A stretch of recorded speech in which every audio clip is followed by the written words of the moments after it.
BJ, how did the whole of Champions Cup make this team better prepare you for the tournaments, the games you have left? I think, obviously the level of competition makes you raise your level. And I think, just sort of the intensity of the matches, the experiences of having to travel on the road, the pressure of, kind of the needing the results. I think all of those shared experiences of the team and sort of for the whole organization kind of just build a resiliency. And I think they also helped us really sort of raise our standards of how we need to play and how we need to train every single day. But I think what you really see is like you put a lot of effort and you put a lot of work into that, and then when it's over, it's over. So there's no worrying about what's coming next. It's over and over. So you kind of almost see a refreshness in the group. And I think right when the guys got back into the facility, it was DC United all the time. And Nashville play from left to right in this second half, and with a 2-goal deficit to overcome, uncharted territory for them in this nasty challenge here. And a red card comes out for Hefty, who was booked in the first half, and DC are down to 10 men for the remaining 16 minutes and change. And how much does that change the game? Espinosa, Nahar, Corcoran on the turn and volley, and turned in by Madrigal, and straight away Nashville are back in it. Johnson, he got a palm to it, but he palmed it straight to the Costa Rican, and BJ Callahan's side energized at home and back in the game at 2-1. Well, they needed something to lift them up and get back in this game, and the red card from Hefty, not long after, he palms it right into Madrigal, who's come off the substitute bench to tuck it in and give his side life. For DC, looking to match their total away win tally of last season. Madrigal brings it down and scores! Oh, what a finish! What a way to level a game! And what an impact from the Costa Rican substitute, thrown into the game by BJ Callahan, and now tying the game to the delight of the home fans. He's brought a spark, renewed energy. Madrigal has willed this game back into Nashville's favor. Nahar's cross, Palacios is up there, down he goes, referee unmoved for now. It was Herrera's challenge. Baker Whiting, Madrigal behind Mukhtar, Espinosa to hit one, deflected off the crossbar. We go beyond the 6 minutes of added time. Is there a slight touch? There's a deflection initially. Oh, maybe not. Wow. That ball, you thought it was going to dip in. Referee's whistle is in his mouth, and it's all over. Nashville remain unbeaten at home full time, and 2-2. How cool would it be to get the 100th at home? It's only fitting. It's you hope it's written. Look, we never count. What's the saying? Count our chickens before they roost, our eggs before they hatch, whatever it is. Cart before the horse. I'm gonna go cart before the horse. We don't want to put the cart before the horse in terms of we go out and try to win every game. If it happens tomorrow night, amazing, great. We'll be able to look at all the disappointed faces in New England up in the crowd and try to find the Nashville SC fans and just focus on them. Down on the pitch tonight inside Gillette Stadium, it's a battle of first versus second. A late spring and early summer showdown between the top two teams in the East. Nashville Soccer Club in gold shirts and navy shorts, moving from right to left. A match day one rematch in Massachusetts. Hani Mukhtar kicks it back into the back line. The 90 starts now. And now Nashville can break forward. On the right-hand side, here comes Christian Espinosa. 33rd minute, no score. Sizing up Polster. Espinosa chops it onto his right foot. Christian with time. Back to Brian Acosta! Back in the net! Crafty play from Christian Espinosa, who opens up the space for the breakthrough. On Matt Corcoran, he's now got to be careful as Matt Turner turns it away. Warren Madrigal says, "I'll take that." Thank you very much, Mr. Turner. 2-0. Whipped in, top of the 18. First time shot is in. Brian Acosta has a brace in Boston. New England hasn't lost on this field in MLS all season. Nashville SC 3, New England 0. 3 goals, 3 points, clean sheet, man. Clean sheet, man. Oh, that's 100. When I look into Alex Muyhl's eyes after winning our 100th game on the road in New England, on grass, who'd have thought? Not me. And you cut to this, Same question. 100th win, how's it feel? Feels good, man, feels good. Wish we could have done it last week, but do it this week, baby. Feels good to be part of the process that's built us to this point, and obviously when you reach a milestone like that, it's great to reflect on where you come from, but then again, look at where you're trying to go, and I think you can see we're going big places, so just keep going, another game on the weekend, and we keep it rolling. It's flown by for sure, but when, we get pulled in here to talk about the 100th win for Nashville SC, I don't blink at that, I don't flinch at that. If that's the number, that's the number. Every win, I feel like, is the best feeling in the world. The emotions behind us recording our 100th victory was awesome and astounding. To see us in such a short period of time be able to ascend to this level, it really brings back the idea of understanding where you came from before you look at where you are and where you're coming, and to think about where this all started in 2020 and even in the years before that, and helping build this group has really been humbling to be a part of. I remember my first day here like it was yesterday, with the long hair, my first training session. I remember my first game at Nsien, the first game at GEODIS. All these things feel like, I can remember like to the tiniest detail, and it feels like it just happened. But the thing that I felt as soon as I came down here was, first of all, the energy of the group. It was just a group of guys who really loved each other, cared about each other, and there was a closeness in the locker room that I hadn't felt before. I think if you look at those first years of the roster, we had a lot of guys that had played in a lot of different places on a lot of really good teams. And that locker room was special. And it was one where I felt like I could be myself. I didn't have to bite my tongue as much. I didn't have to feel like I had to step up all the time to be a loud voice. We had incredible leadership at the time. And I just felt like I could really focus on playing and being myself more than anything. In the time since, it's been about evolution and about being proud of where we started and where we are now. There has felt like a passing of the torch in terms of, maybe some of the individuals have changed, but there is a sort of DNA and a sort of manner in which I think that we have always carried ourselves, and it's stuck through all the personnel change. There's just people who have learned it from the last generation and are able to be kind of the standard setters moving forward. And I think that that's so important, because in an industry where so many things change, having some of that continuity, having some of those example setters, I think it really helps to create a culture and a group identity that then people can buy into.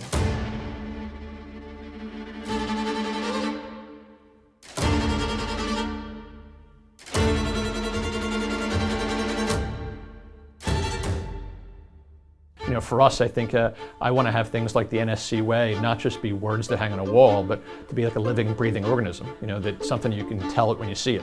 And for us, the idea that you can identify things like resiliency, thoughtfulness, being competitive, those are things we don't have to talk about as much because, our players and staff demonstrate it. The idea of being able to see that every day and to watch it come to fruition, that's the bedrock of who we are as a club.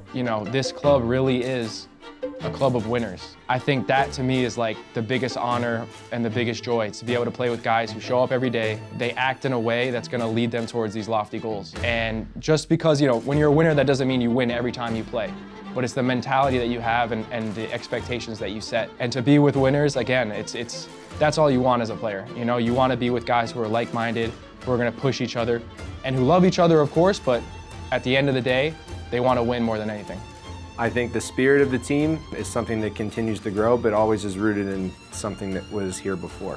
For the guys who were here early, knowing how each of those individuals is wired and their contributions to the club over the years, the consistency in the approach and the spirit in which a lot of those guys have come to work every day is what makes this such a desirable place to play, and is certainly an element of what makes us successful and has helped us reach where we're at right now. So it's a very exciting time, very humbling time to be part of the club. Hopefully while I'm still playing, we have a 200th win. I can't wait to see that. And when you start a club and you start to progress, and at the end of that first decade even, we'll call it, there's gonna be a lot of really incredible moments, and this is just one of them, and I'm very happy to be here to be a part of it. It's Sunday night soccer as Nashville SC hosts LAFC on match day 14. To win tonight, Nashville must avoid a track meet. An end-to-end transition game is exactly what LAFC wants on the road. The sun will set over GEODIS Park as Nashville SC, who has a chance to jump to the top of the Supporter Shield standings with a win tonight and keep the momentum rolling, hosts an LAFC team that has struggled, but has the firepower to turn any game upside down at any given moment.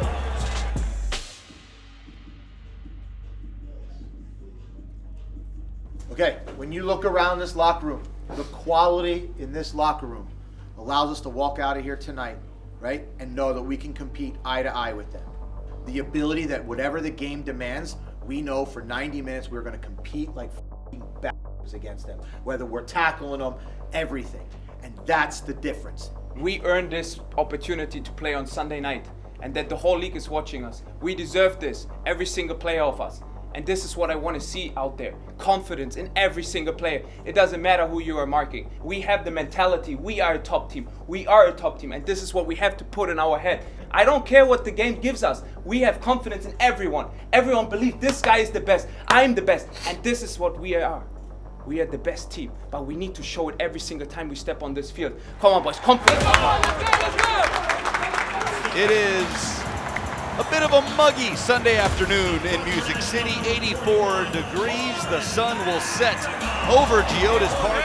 Hey, the first 5 minutes, let's be aggressive. Yeah. Let's give them a battle right away, huh? Yeah. We press, boys, the first 5 minutes, huh? Be sharp on the ball. Move the ball. Keep them running all game. All right, let's go. Come on, we know what to do. We know what to do. Win on three. Win on three. 1, 2, 3. Two of the best teams in North America in 2026 going head-to-head under the lights. Nashville and LAFC are underway from GEODIS Park. Lovitz thought about launching it forward, instead drops it back for Woledzi. Turnover in midfield. Corcoran pressed by Chouanier with an errant pass. Here comes Son, charging towards the back line. Son towards Schwacke, saved by Schwacke and out of bounds. Goal kick for Nashville. Brian Schwacke says no. Here comes Mukhtar charging towards the back line. Top of the box, Madrigal straight back to Mukhtar, right-footed strike! Hani Mukhtar fires Nashville in front. Picture-perfect combination play. Madrigal to Mukhtar. And Nashville leads in the 13th minute. And Hani has goal number 99 in all competitions in his Nashville career. And then advances it again to Kasim. Madrigal, edge of the final third. Warren trying to dribble towards the box, trying to go through Ryan Porteous, and he draws the foul. That will be in a dangerous spot. The free kick outside of the 18. Certainly in a spot where Hani could choose to strike on target. Mukhtar stalking, shooting. Oh! Hani has 100! In the most brilliant of ways. What more can you say about Nashville's 10? Simply brilliant. Mukhtar's right-footed curler into the near post. And you couldn't draw up a better story for Hani Mukhtar to score his 100th goal in gold. Nashville 2, LAFC 0 in the 22nd minute. We're back underway. A stunned LAFC on the road, limping into this fixture. An enormous uphill climb down the left side. Bouanga squares it into the 6 and it's scored. The response comes instantaneously from David Martinez. And LAFC quickly shows they will not go quietly. And Martinez with a one-touch finish to bury it into an open net. We have played 3 minutes of stoppage time. There's the whistle from Rubiel Vasquez. Pretty much the type of half you would hope to get when teams of this magnitude meet at this point in the season. It has turned to a beautiful dusk over GEODIS Park. A drone show entertaining the GEODIS Park crowd at the half. Lively crowd for Sunday night soccer. We're happy to have it for you. And as Hani Mukhtar dots the center circle, Vasquez blows the whistle, and we are back underway. The second 45 at GEODIS Park. Keeps it going on the right side. Palacios pressed by Son. Palacios going long, over the top. What a ball by Palacios. Settled by Madrigal. That's a free kick, and it will be a yellow card offense. Ryan Portia sees yellow. Madrigal still down.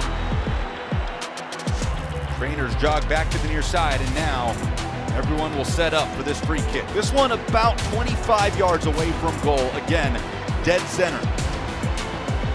Mukhtar standing over it. So is Lovitz. Mukhtar. Here's the whistle. Strike! Scores! Top right corner! Mukhtar, take a bow! This is your night! A hat trick for Hani, number 5 in his Nashville career. It just doesn't get better. 60th minute, Nashville 3, LAFC 1. The Music City Maestro putting on a show at GEODIS Park. Nashville 30 minutes from sealing win 101 in club history. Simply remarkable from Hani. Corner from Son from the near side, curled into the near post and is bundled in. Somehow it leaks in as Denis Bouanga just got a foot on it. Son's off the box, has space, Son left-footed strike, saved Schwacke, parried away a diving block. The threat growing from the visitors. Long cross in, bouncing, settled, shot, saved, Schwacke! Ow!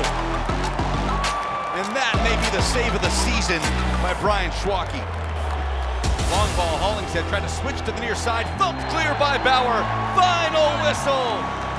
And sometimes the story just writes itself. Hani Mukhtar with goals number 99, 100, and 101 to give Nashville win number 101 in club history, and to put the boys in gold at the top of the Supporter Shield standings with 1 game to play before the World Cup break. 100 goals for you tonight in goal. What does that mean to you? 100 goals for Nashville? For Nashville. Wow. 101 actually. 101. I'm very proud to wear this jersey, and you know, stepping into GEODIS Park every single time with these fans, that is something special. I don't take that for granted. And the boys showed up, they helped me to score these goals, and I'm very proud to achieve that. Please! What do you have to say, man? Hey, Great win. 3 points. We keep going. On to the next one. On to the next. I love that. How does it feel? It's massive. Top of the Supporter Shield. Couldn't be better. It's a grindy win. Proud of this team.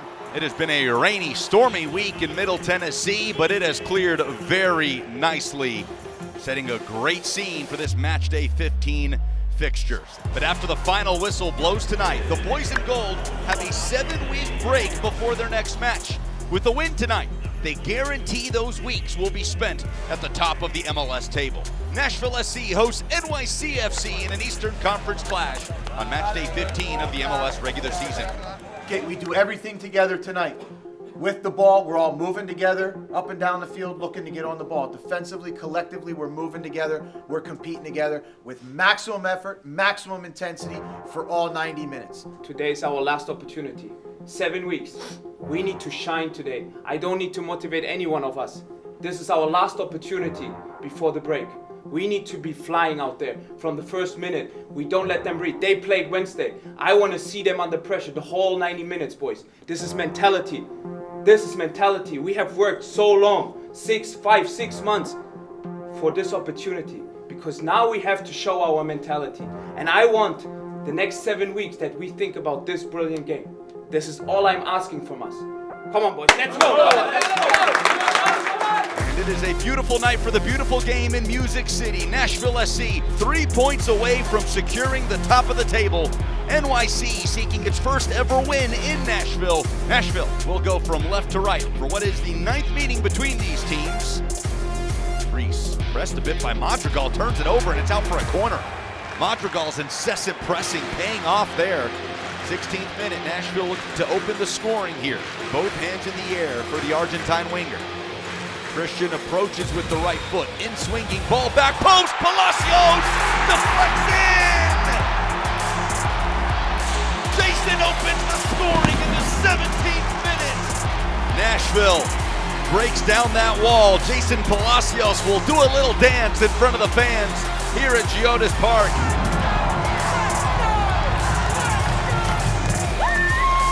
Through the center circle, right to left. Shares it left side, Cavallo. Keeps it going down the left side.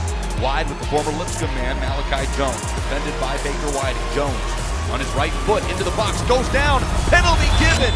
Penalty awarded to NYCFC. Malachi Jones fouled from behind by Reed Baker Whiting. Looks as though it'll be Nico Fernandez Mercado to take it. The lead scorer for this squad on 9 goals. Looking straight at Brian Schwacke in the Nashville supporter section behind him. Mercado approaches, left-footed strike is scored down the right side. Nico Fernandez Mercado has his 10th goal of the season. And in the 23rd minute, NYCFC draws level. After 45 minutes, Nashville punches first, but NYCFC punches right back. And we are even 1-1. Nashville looking to dig deep the final 45 minutes before the World Cup break to cap what has been a busy and successful 2026 so far for the boys in gold. Espinoza left side, he chips in a cross, bouncing. Top of the box, it's collected by Acosta. He'll serve it back into the mixer, back post header! Crossbar and down! Maxwell Woledzi! And tonight is about the defenders at GEODIS Park. An emphatic celebration, Maxwell Woledzi. Does anybody engage with his fans better in Major League Soccer than this man? A welcome back from the crowd here at GEODIS Park. Sam's first appearance in a game for Nashville since the 4-2 win over Charlotte. 2-1 Nashville trying to close it out at GEODIS Park on match day 15. Going down that left side, one-time pass into the 6th strike near post. Schwacke says no, sir. Final whistle, final score. Nashville 2, NYCFC 1. And for the next 7 weeks, the boys in gold will sit at the top of the Major League Soccer table. It was a very difficult game, but we fought, and that is the mentality this year. We don't give up. Even hard battles, we fight. Long first half of the season, and we did well.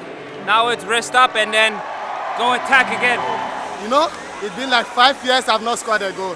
Scoring for Nashville, I'm so happy, man.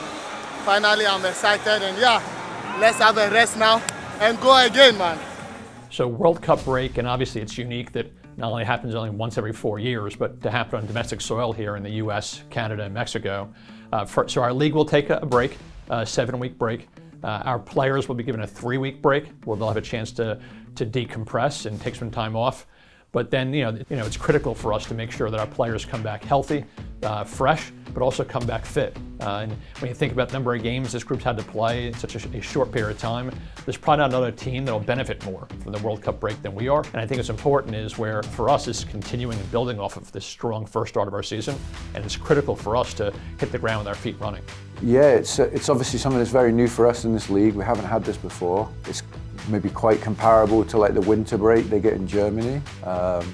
So we've kind of been trying to learn from the people there and talking to some clubs. And I think anytime the players can get a little bit of a break, they can get recovered, get fresh again.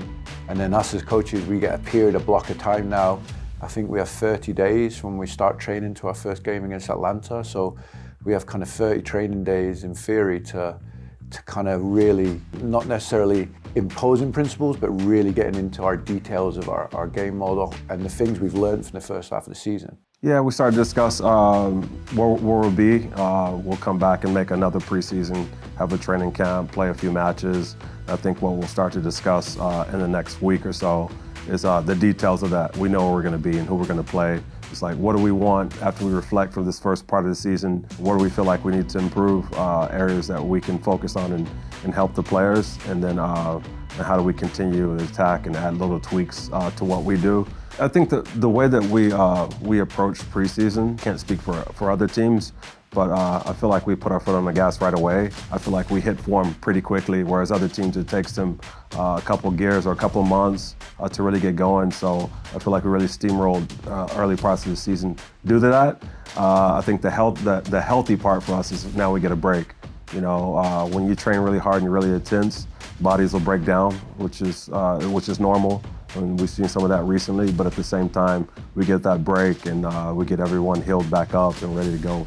We want to build a robustness with the players that can withstand the demands of playing at an elite level, right? And I think that's what we've tried to do coming out of the preseason, going into this year, knowing that we were going to play in these competitions and potentially play a lot of matches, which we have. So I think now when we have this break, we want to even try to build more of that foundation, that when we come back in July to our first matches, we're trending in the right direction and we're able to come out the gates hot and establish basically the same baseline, if not more, than where we were before. I think expectations have obviously risen around our group.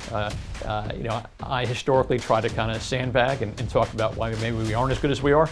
You know, I was told by a reporter recently it's harder to do that, you know, when you're sitting in first place in Supporters Shield in the Eastern Conference. You know, what I will say is, you know, we are only 40% of the way into the regular season, so there's still an awful lot of season left, and nobody here is you know, fitting themselves for rings or buying banners just yet. But to me, I think where those expectations have risen, you know, we also play in a very competitive conference with, you know, defending MLS Cup champions, the defending Supporters Shield champions. So to me, there's still an awful lot to prove, and I'm excited to see this group that's had a chip on their shoulder the first half of the season come back with the same level of integrity as far as focusing our plan and no level of entitlement. This group definitely appreciates the fact that we've accomplished quite a bit, you know, these first 40% of the season. We really have not done anything yet in league play to merit anything more than just getting a chance to keep going.